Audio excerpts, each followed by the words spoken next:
Shalom Bapak Ibu, saudaraku yang dikasihi Tuhan. Kita akan belajar firman Tuhan saat ini. Bersama-sama membaca dari kitab Wahyu pasal 16 ayat 12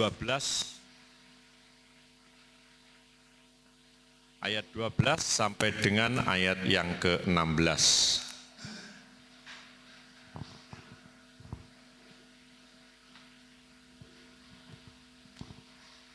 Silahkan saudara membaca kitab Wahyu pasal yang ke-16 ayat 12 sampai dengan ayat yang ke-16.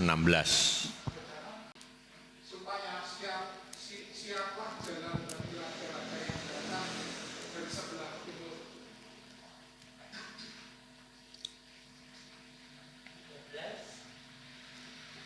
Dan aku melihat dari mulut naga dan dari mulut binatang dan dari mulut nabi palsu itu keluar 3 roh najis yang menyerupai kata.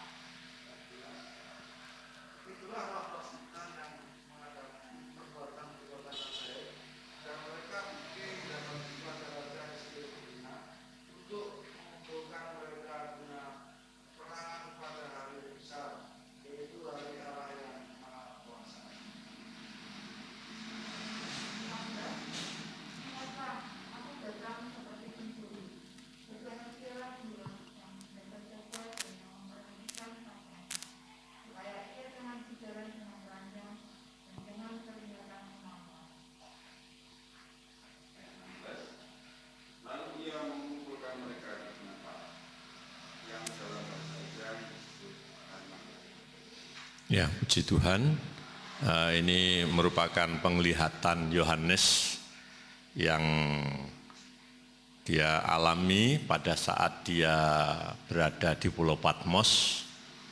Ya, kembali saya mengingatkan ini merupakan satu penglihatan yang akan terjadi di dunia ini. Seperti yang sudah pernah saya katakan di awal kitab Wahyu, bahwa semua yang sudah ditulis ini merupakan peristiwa yang akan terjadi, merupakan nubuatan yang akan terjadi di dunia ini.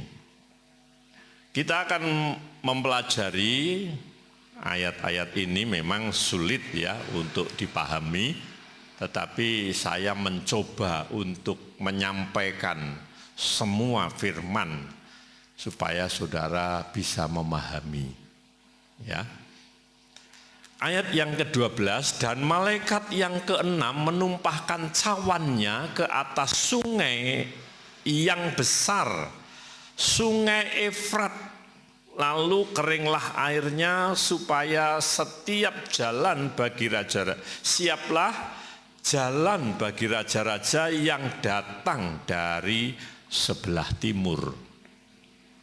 Ya, mengenai Tuhan mengeringkan sungai, ya, dan malaikat yang ke-6 menumpahkan cawan ke atas sungai yang besar, sungai Efrat, lalu keringlah airnya. Beberapa kali peristiwa air sungai kering ini merupakan perbuatan Tuhan yang dinyatakan kepada manusia. Beberapa kali Tuhan mengeringkan baik itu laut maupun sungai. Kita ingat bangsa Israel pada waktu berjalan, di depan itu ada laut, di belakang itu ada tentara Mesir. Lalu laut itu terbelah menjadi 2. Bangsa Israel bisa lewat. Tuhan mengeringkan. Di sini dikatakan sungai Efrat itu kering airnya. Ini merupakan perbuatan tangan Tuhan, ya, yang berkali-kali sudah dinyatakan. Baik pada waktu bangsa Israel mau melewati sungai Yordan, di dalam kitab Yosua itu, ya, sungai itu terbelah menjadi 2. Pada waktu bangsa Israel itu melangkahkan kakinya, sungai itu terbelah. bisa yang dari sebelah sana berhenti, yang di sebelah sana ngalir terus.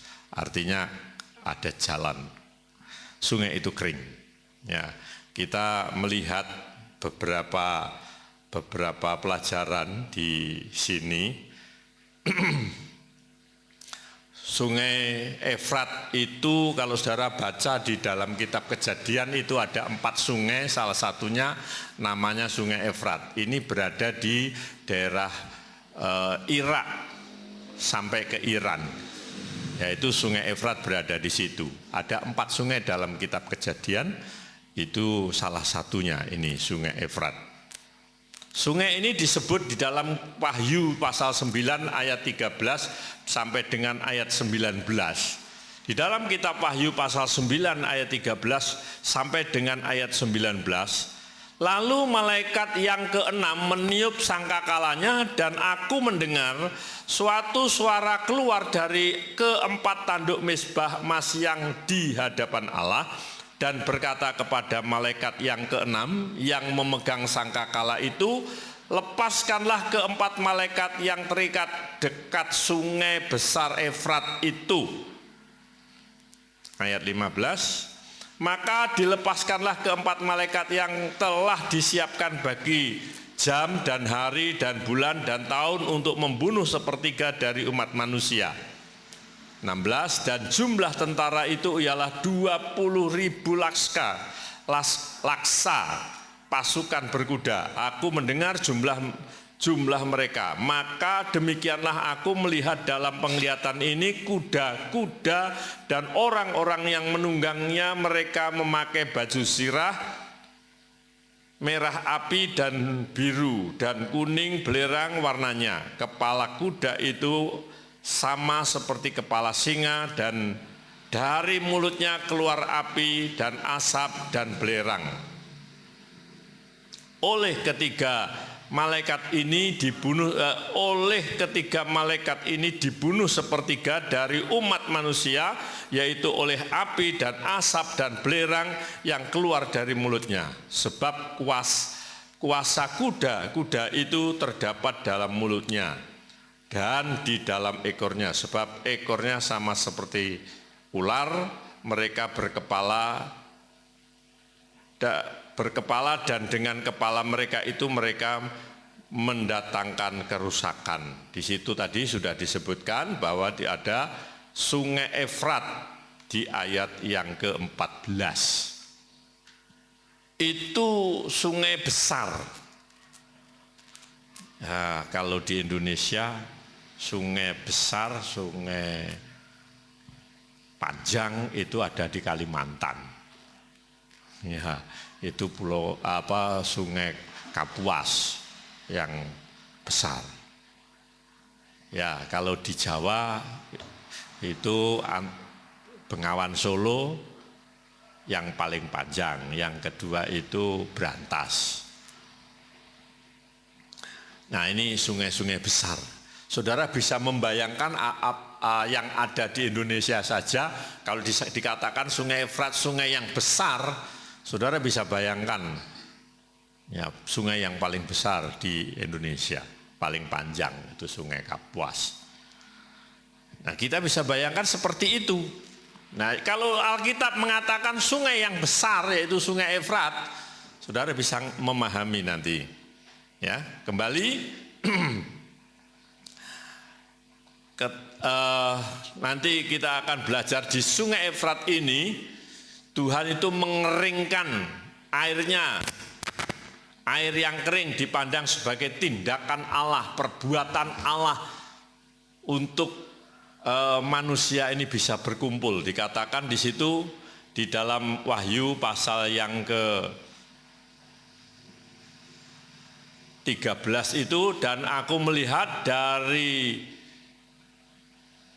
ayat 12, dan malaikat yang keenam menumpahkan cawannya ke atas sungai yang besar, Sungai Efrat, lalu keringlah airnya, supaya siaplah jalan bagi raja-raja yang datang dari sebelah timur. Ini semua akan datang. Kalau sebelumnya itu dihalangi oleh sungai Efrat itu, raja-raja di sebelah timur, sungai itu kering dan raja itu akan datang ke tanah perjanjian, ke tanah Palestina, ke tanah Yahudi. Ya, nanti semua akan datang. Dan di situ nanti kita melihat juga di ayat 16 ada satu daerah yang disebut Harmagedon. Ini perang Harmagedon. Harmagedon itu bahasa yang lainnya itu Megiddo. Ada gunung Megiddo. Nanti kita akan belajar di ayat 16 ya, khususnya tentang Harmagedon. Jadi Israel ini negara kecil mau dimusuhi oleh banyak orang. Tidak heran kalau saat ini, saudara, Israel itu masalah persenjataan di Timur Tengah itu yang paling unggul sekalipun negara kecil. Di sana itu nggak ada polisi. Di Israel itu nggak ada polisi, semua tentara. Lanang wedok jadi tentara, saudara. Dan luar biasa. Dan sekarang ini Israel punya tank yang paling canggih ya di Timur Tengah. Saya kemarin melihat itu namanya tank Mikarva. Itu kalau mau nembak sesuatu itu tepat sasarannya.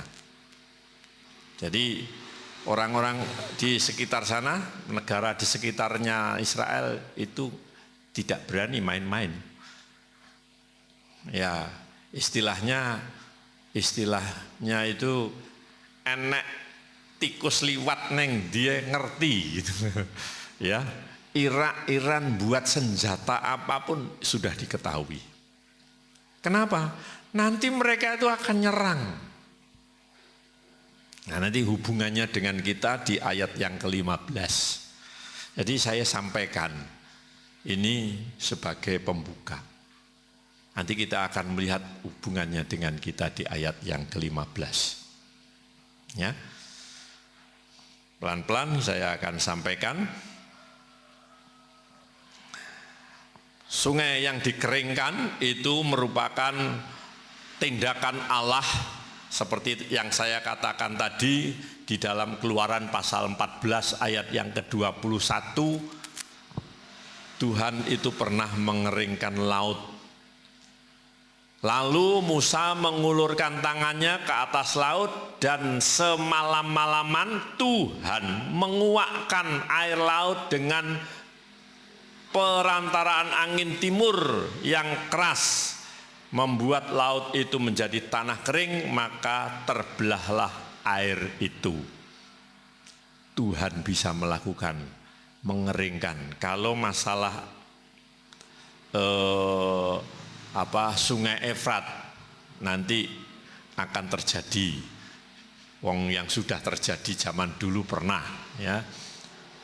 2 kali yang saya lihat di dalam kisah perjalanan bangsa Israel keluar dari Mesir menuju tanah Kanaan itu 2 kali bangsa Israel mengalami berjalan di tanah yang dikeringkan Tuhan ya, dari laut maupun dari sungai.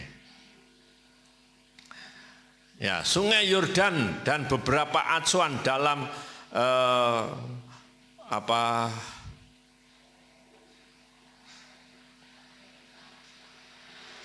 literatur atau tulisan ya, tulisan yang akan terjadi tentang air yang dikeringkan itu, saudara. Ya, kita tadi membaca supaya siaplah jalan bagi raja-raja yang datang dari sebelah timur. Tadi ada kata itu di dalam ayat yang ke-12, supaya siaplah jalan bagi raja-raja yang datang dari sebelah timur.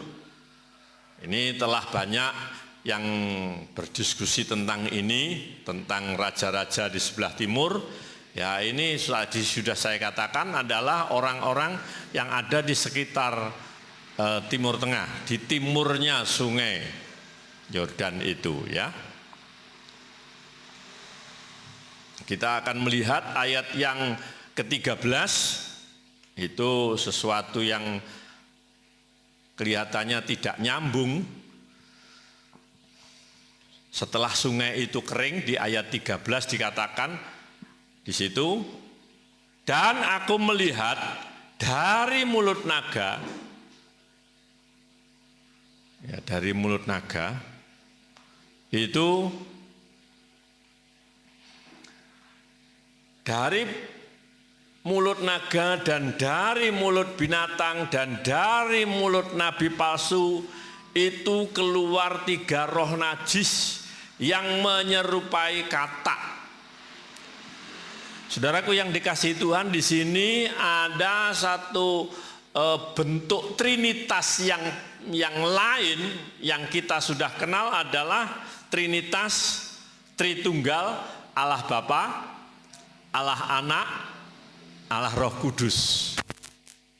Nah, di sini ada trinitas yang lain dari naga, dari binatang, dan dari nabi palsu.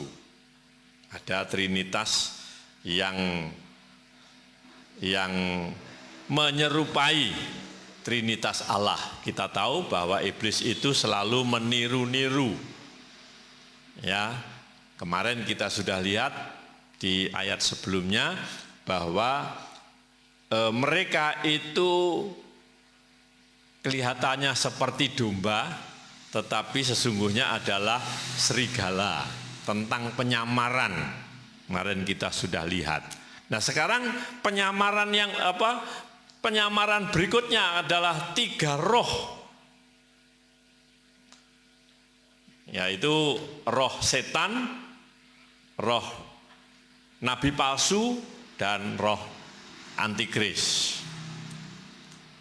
Itu akan ada di dunia.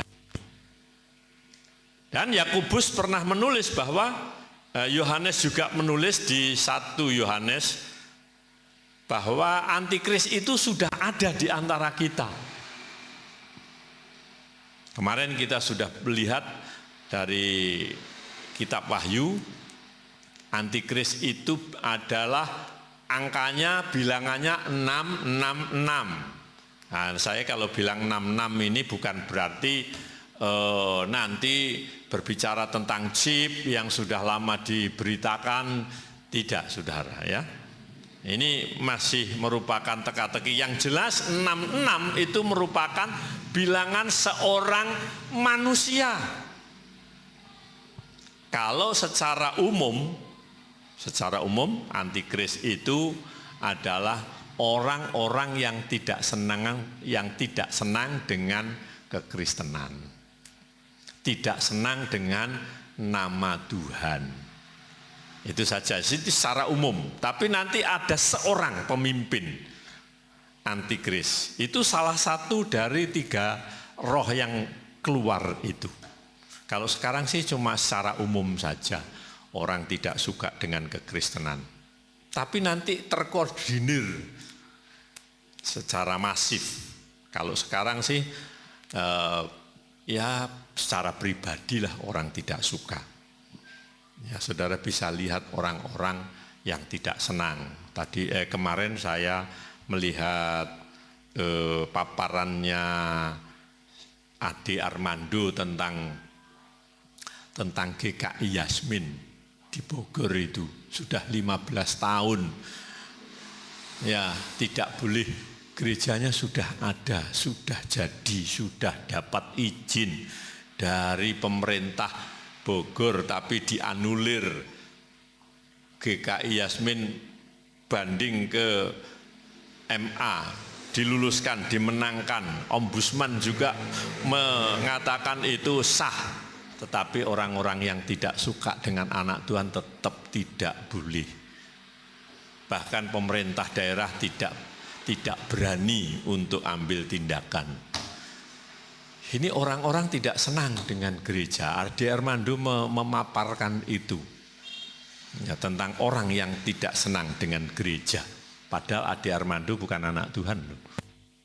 Ya. Dia orang Minang, bukan anak Tuhan. Tapi dia bahas tentang orang-orang yang tidak senang dengan gereja. Ini sudah terjadi sekarang di Indonesia. Lah nanti secara umum seluruh dunia akan terjadi seperti itu dan ada seorang pemimpin. Ini ayat 13 ini yang mengkoordinir itu nanti naga dan binatang itu dan nabi palsu. Itu yang akan. Bapak Ibu, saudaraku yang dikasihi Tuhan, di ayat 13 ini dari mulut mereka itu keluar roh najis. Saudara jangan melihat roh itu menyerupai katak di situ kan. Keluar 3 roh najis yang menyerupai katak. Memang katak ini digambarkan seperti binatang yang najis. Saudara bisa bayangkan peristiwa yang pernah terjadi di Mesir, di mana-mana ada katak, itu merupakan salah satu tulah dari ke-10 tulah yang diberikan kepada Mesir, salah satunya adalah katak. Di mana-mana, buka keranji enek katak, buka magicom enek kataknya. Di mana-mana ada katak. Nah, ini najis. Nah, nanti semuanya akan ada seperti itu, ada roh najis di mana-mana. Kalau sekarang ya jangan saudara bayangkan suike. Nah, itu enak nih suike. Iki kodok bangkak saudara. Ya, saudara lihat aja jijik. Ya nek suike itu malah enak diingu, dibudidayakan itu. Katak lembu itu. Dulu Mas Nono pernah punya itu. Suaranya gede itu. Suaranya bukan ada besar suaranya itu. Bukan seperti itu ya. Yang dibayangkan katak di sini enggak tahu ini katak yang menjijikkan. Ya kalau kita ya kodok bangkak lah.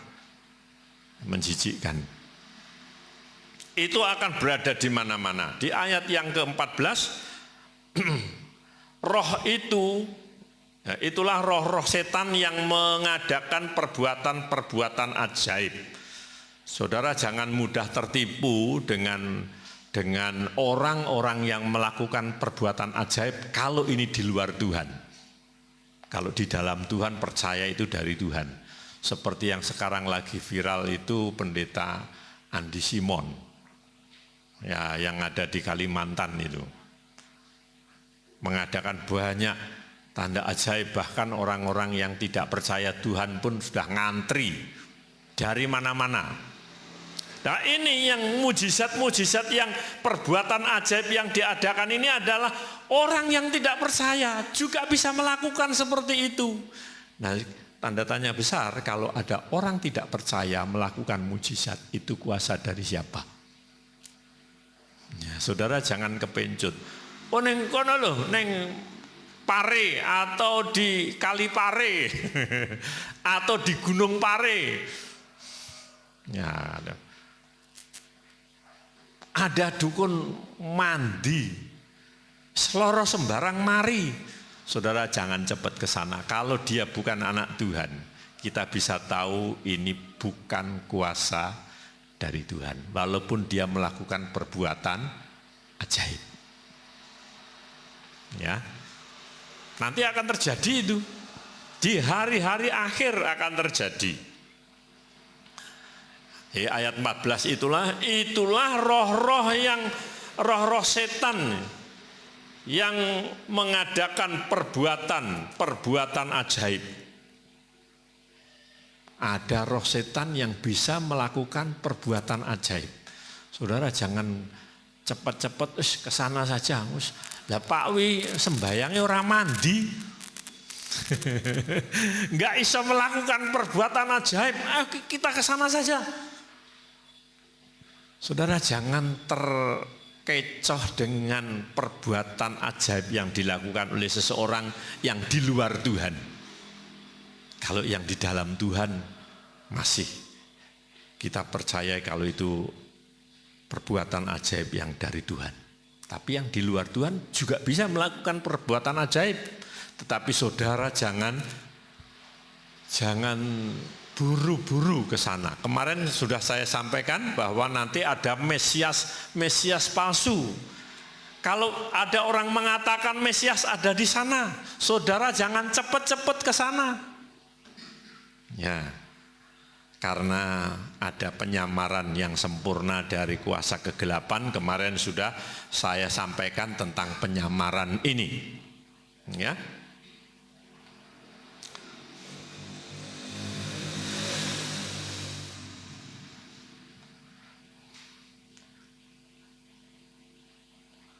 Dikatakan sangat menarik untuk diperhatikan bahwa tanda-tanda dan keajaiban akan memimpin semua orang-orang yang tidak percaya kepada penyesatan, tapi bahkan tidak sedikit dari anak-anak Allah sing kepencut.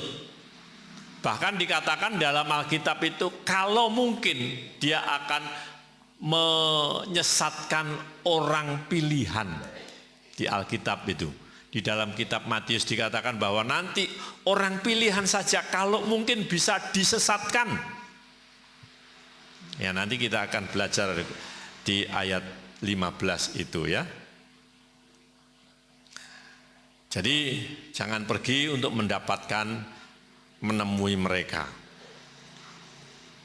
Di ayat yang ke-15 yang sudah kita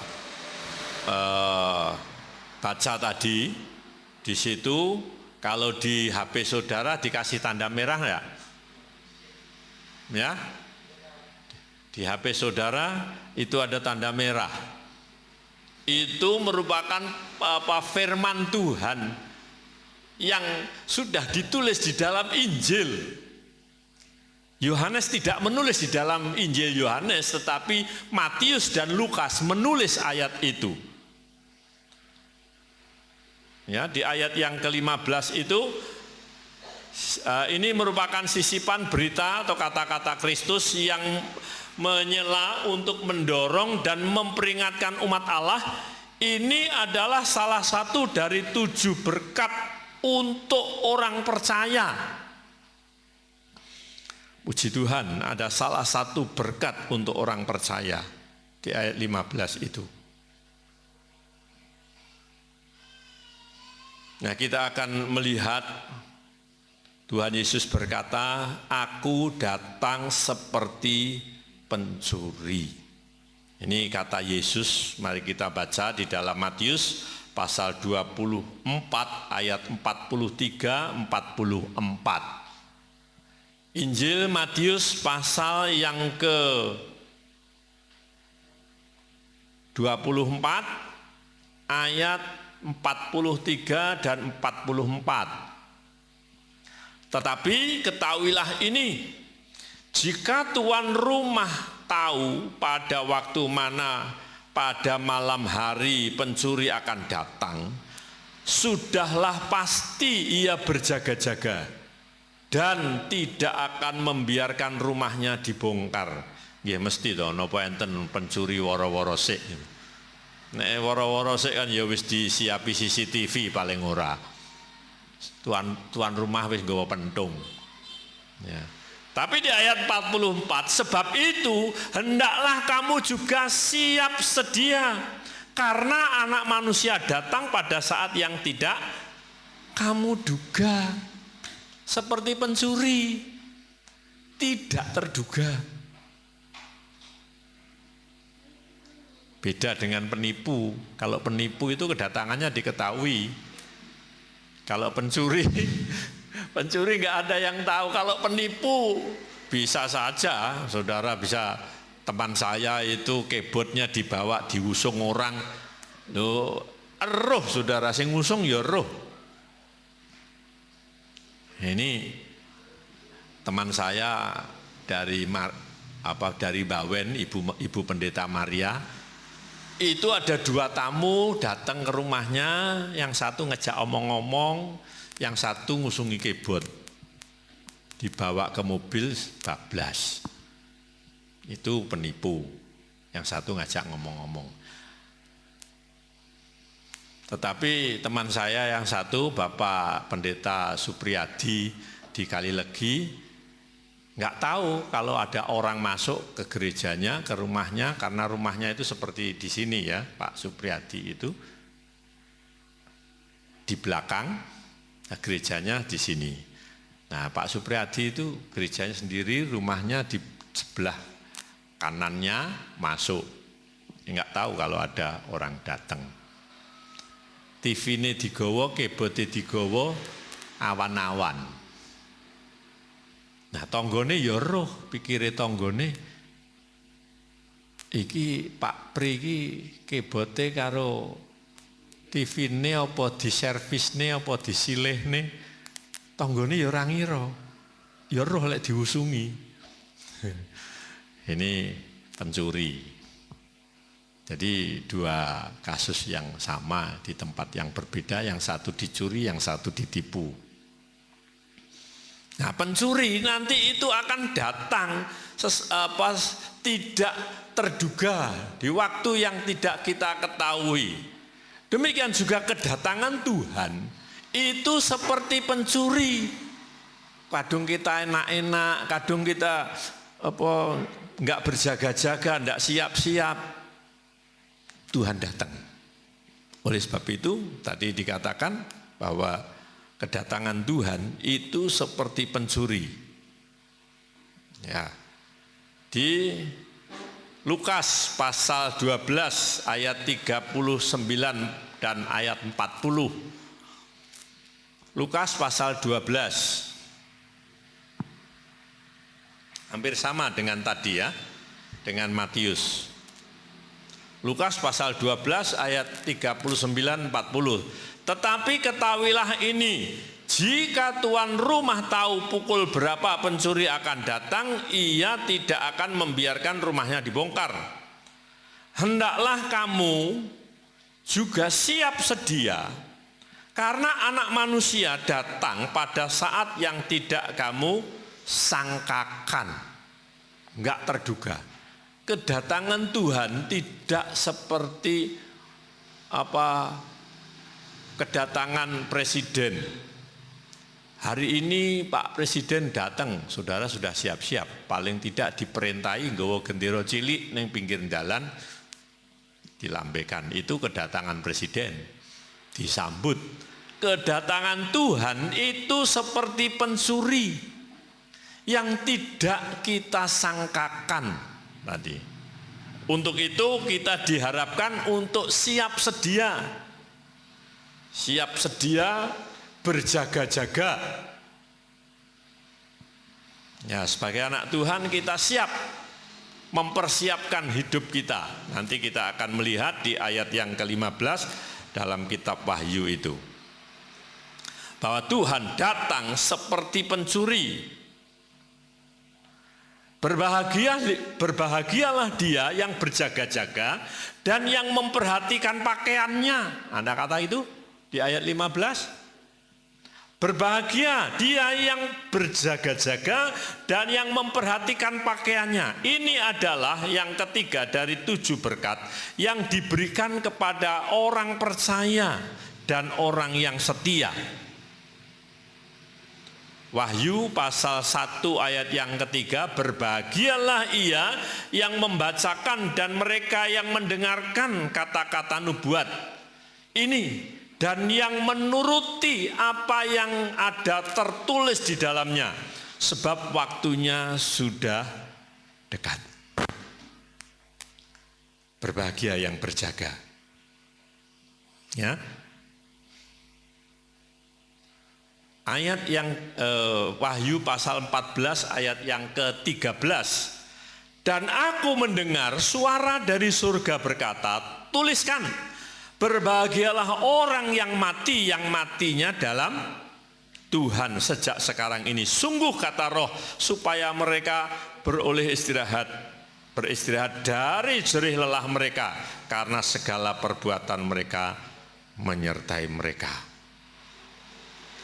Ini ucapan bahagia bagi orang yang berjaga-jaga, yang tetap di dalam Tuhan. Saudara, bayangkan mereka yang sekarang meninggalkan Tuhan.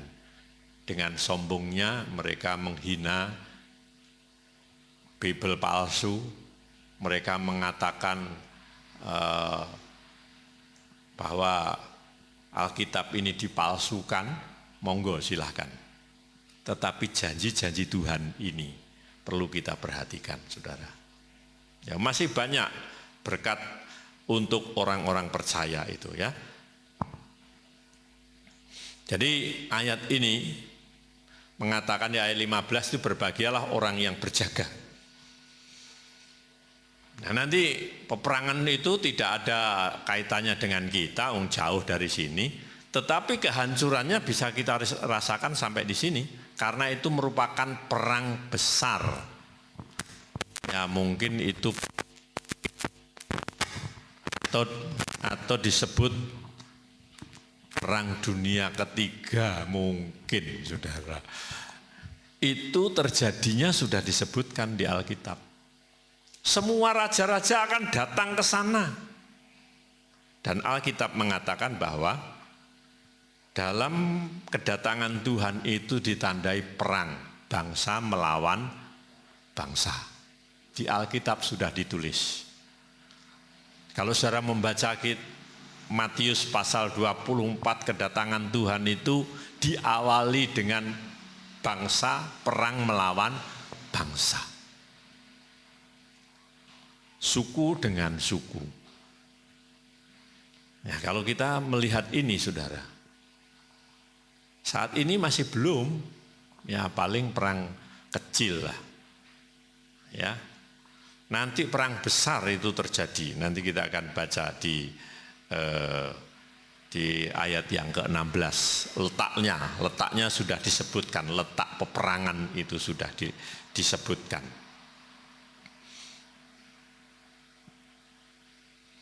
Nah, tadi di ayat yang ke-15 juga dikatakan supaya ia jangan berjalan dengan telanjang. Di ayat 15, supaya jangan berjalan dengan telanjang dan jangan kelihatan kemaluannya. Ini dapat menjadi acuan seperti dalam kitab apa yang dikatakan dalam kitab Wahyu pasal 3 ayat yang ke-18. Maka aku menasihatkan engkau supaya engkau membeli daripadaku emas yang telah dimurnikan dalam api, agar mereka menjadi kaya, dan juga pakaian putih supaya engkau memakainya, agar jangan kelihatan ketelanjanganmu yang memalukan, dan lagi minyak untuk melumas matamu supaya engkau dapat melihat. Kita belajar tentang ketelanjangan ini, ya. Ini salah satu simbol bahwa merupakan penghakiman Allah kepada bangsa Israel. Ketelanjangan ini dipermalukan, simbol dari dipermalukan.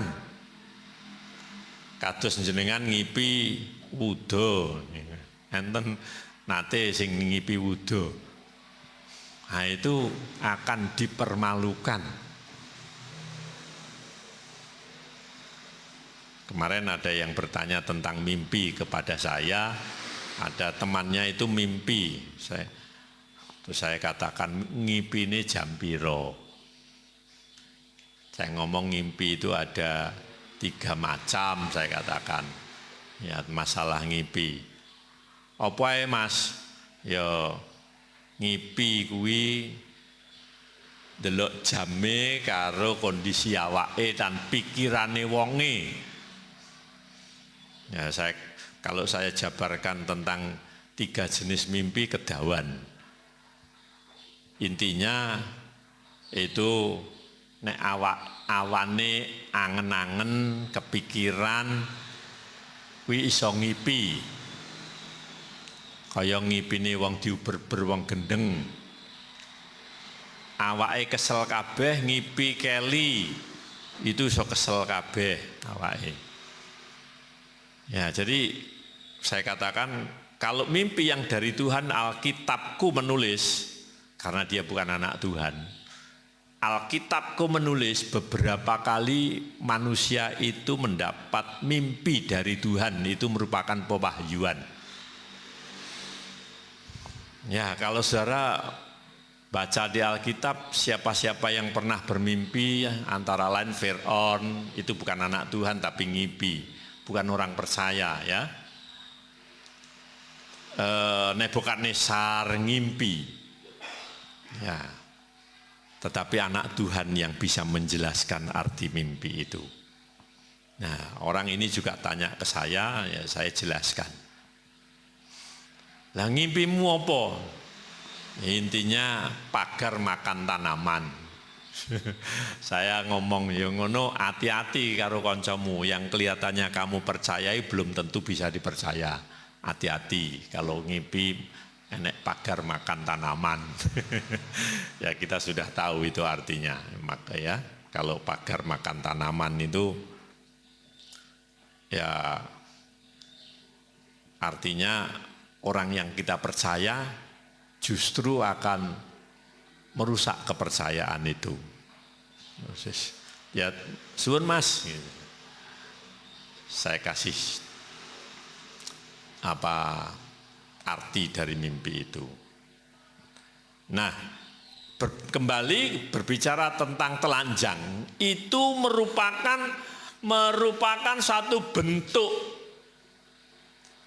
dipermalukan, simbol penghakiman Allah juga. Kita lihat di dalam Yesaya pasal 23 ayat 29, mereka akan memperlakukan engkau dengan kebencian dan akan merampas segala hasil jerih payahmu dan meninggalkan engkau telanjang bugil. Sehingga aurat persundalanmu kelihatan, kemesumanmu dan persundalanmu. Saudara jangan berpikir negatif tentang ayat ini. Ada orang, Alkitab itu porno, sampai dikatakan seperti ini. Ini kata kiasan tentang hukuman orang yang dipermalukan. Ya, dikatakan meninggalkan engkau dalam kondisi telanjang bugil, telanjang bulat. Saudara kalau membaca Alkitab ini artinya tentang hukuman Allah kepada orang Israel yang dipermalukan. Hosea pasal 2 ayat yang ketiga.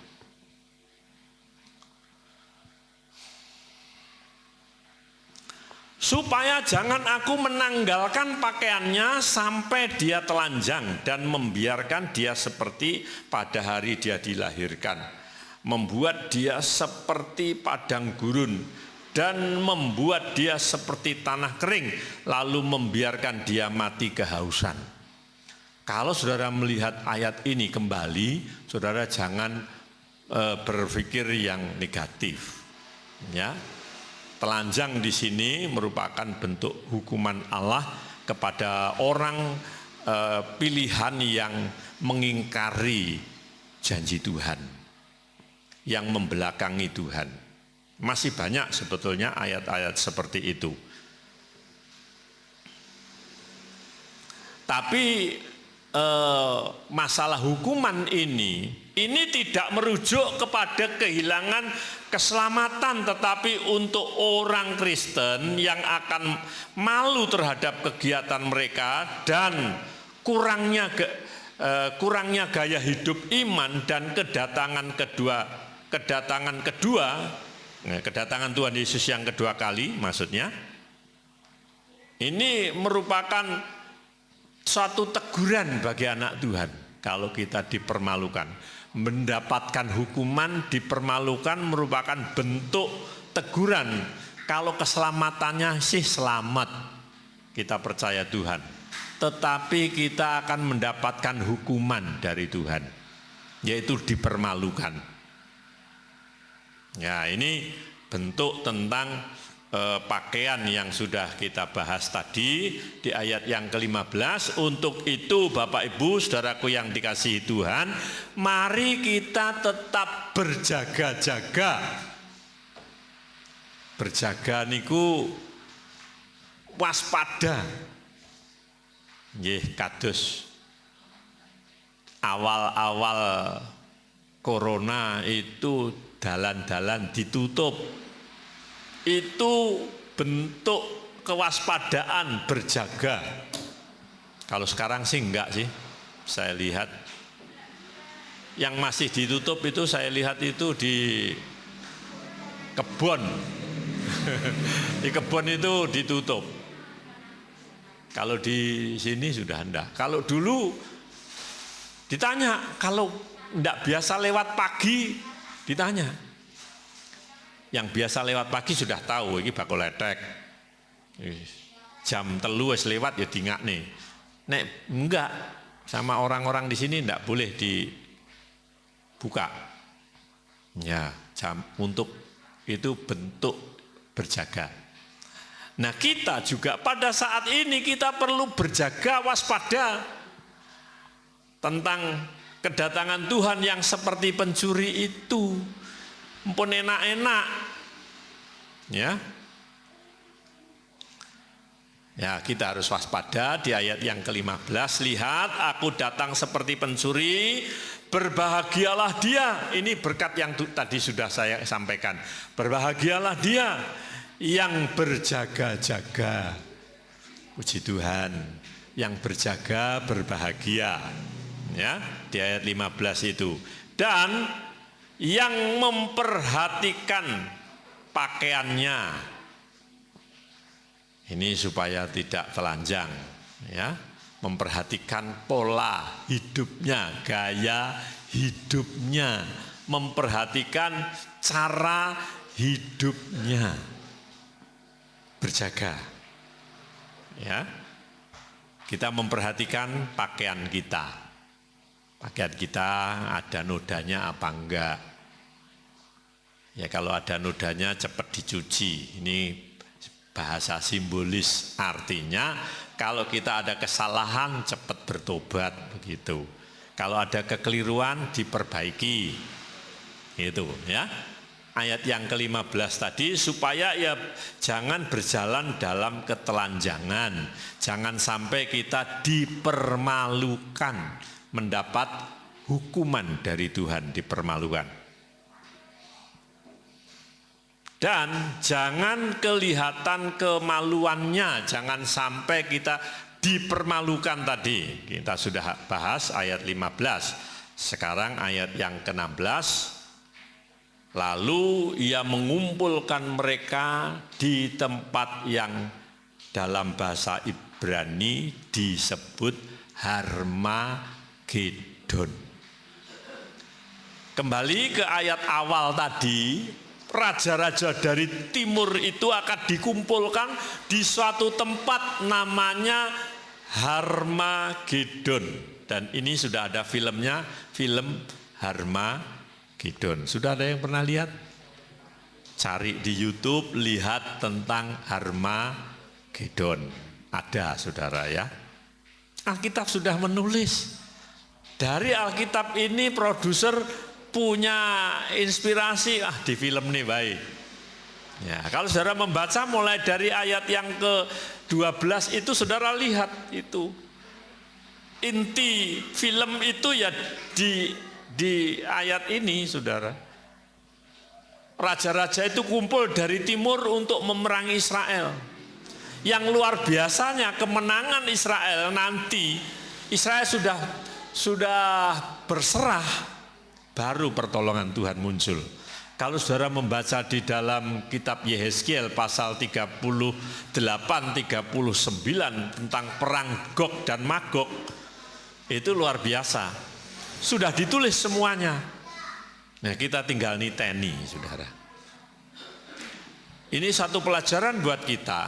Kalau kita mendapatkan ujian, mendapatkan cobaan sampai kita tidak mampu, kita berserah kepada Tuhan, baru di situ Tuhan menolong. Ya. Ini pelajaran buat kita. Saat kita mendapat ujian, saat kita mendapat cobaan sampai kita sudah tidak kuat, baru Tuhan yang campur tangan. Tuhan yang turun tangan. Ayat yang ke-16, lalu ia mengumpulkan mereka di tempat yang dalam bahasa Ibrani disebut Harmagedon. Nah, kita akan belajar ya tentang tempat yang ini di dalam beberapa terjemahan, ya terjemahan sama semua. Dalam bahasa Ibrani disebut Harmagedon. Di King James yang bahasa Inggris itu dalam bahasa Ibrani Harmagedon. Dari New versi King James, New versi terjemahan baru versi King James juga disebut dalam bahasa Ibrani disebut Harmagedon. Kata ini dieja berbeda dalam beberapa tulisan Yunani. Ada beberapa teori untuk menjelaskan nama ini. Ya, kita akan belajar nama ini. Ini dijelaskan dalam beberapa tulisan. Yang pertama ini merujuk kepada Gunung Megiddo. Tempatnya. Harmagedon itu merujuk kepada Gunung Megiddo, sebuah kota utara dalam alokasi suku Manase, disebut di atas bukit. Jadi Megiddo, Harmagedon itu tempatnya merupakan gunung Megiddo. Yang kedua, mengacu pada kota Megiddo. Nggak ada sekarang kotanya. Tetapi masalahnya adalah ini bukanlah ejaan kota yang tepat.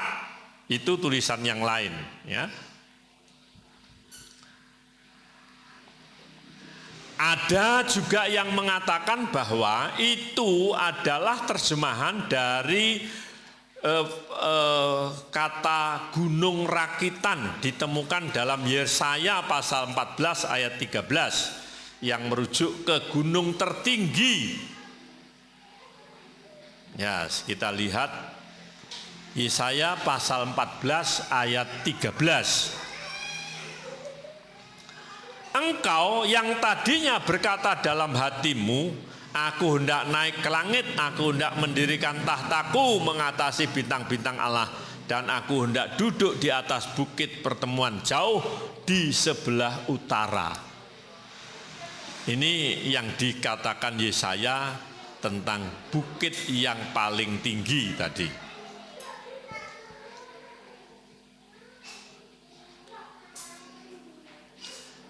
Yang paling mendekati dari pengertian ini, Megiddo, ini mengacu kepada seluruh tanah yang dijanjikan. Artinya tanah Israel. Jadi tempat pertempuran nanti. Mari kita melihat di dalam Yehezkiel pasal 38, tadi sudah saya singgung.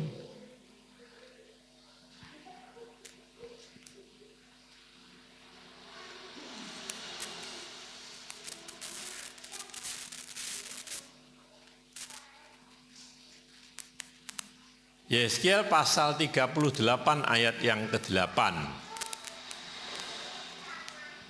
Sesudah waktu yang lama sekali engkau mendapat perintah pada hari yang terkemudian engkau akan datang ke sebuah negeri yang dibangun kembali. Sebuah negeri yang dibangun kembali yaitu negara Israel. yang sudah bertahun-tahun nggak ada, tahu-tahu muncul menjadi kerajaan Yahudi, menjadi negara Yahudi, ya, dibangun kembali sesudah musnah karena perang. Ini zamannya Ottoman, Israel nggak ada. Zamannya Turki berkuasa menjadi superpower di Timur Tengah, Israel nggak ada. Tapi sekarang ada. Bahkan wilayahnya semakin luas. Dan engkau menuju satu bangsa yang dikumpul dari tengah-tengah banyak bangsa-bangsa. Kita tahu sejarahnya Israel. Israel dikumpulkan dari berbagai negara. Dari Amerika, dari Rusia. Dikumpulkan dari tengah banyak bangsa. Di atas gunung-gunung Israel yang telah lama menjadi reruntuhan. Bangsa ini telah dibawa keluar dari tengah-tengah bangsa-bangsa. Dan mereka semuanya diam dengan aman dan tentram. Ini menggambarkan wilayah Israel yang ditinggalkan itu menjadi tempat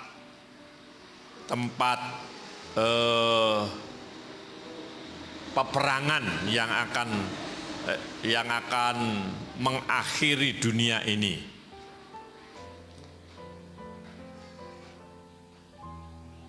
Nah, saudara nanti bisa membaca secara keseluruhan Yehezkiel pasal 38 dan 39 itu merupakan perang terakhir, perang besar yang akan terjadi. Saudara lihat nanti. Saya terlalu lama untuk berhenti di Yehezkiel pasal 38 39. Itu perang Gog dan Magog. Dan bangsa Israel diperangi oleh banyak orang, dan akhirnya nanti pertolongan Tuhan yang menyelamatkan mereka. Tadi sudah saya katakan ini merupakan gambaran buat kita saat kita mendapat ujian yang sangat berat, kelihatannya sudah tidak mampu. Tuhan turun tangan untuk menolong kita. Itu pelajaran yang kita dapat hari ini. Jadi Bapak Ibu Saudaraku yang dikasihi Tuhan, perang yang terjadi akan berada di Harmagedon, di Megiddo. Arti kata dari Megiddo ini mungkin untuk memotong atau untuk menyerang.